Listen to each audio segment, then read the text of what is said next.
এই যারা বলেন দোয়া কবুল হয় না, দেখেন নিজেদের সাথে মিলে কিনা।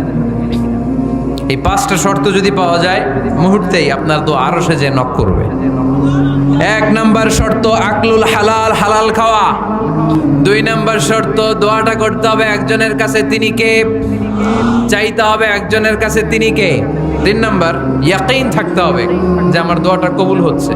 যখন দোয়া করবেন আপনার এই বিশ্বাস থাকতে হবে, আমার রব আমার ফরিয়াদ শুনছে, তিনি আমার কথা শুনতে পাচ্ছে, আমি চাওয়া মাত্রই তিনি সব দিয়ে দিতে পারে, এবং আমার রব আমাকে ফিরাবে না, তিনি দিবেনই। 4 নাম্বার শর্ত সালাতু আলা রাসূলিল্লাহ, আল্লাহর হাবিব সাল্লাল্লাহু আলাইহি ওয়াসাল্লামের উপর দুরূদ পড়া।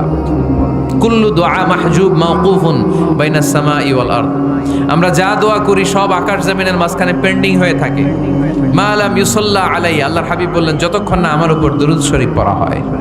5 নাম্বার সর্বশেষ শর্ত হলো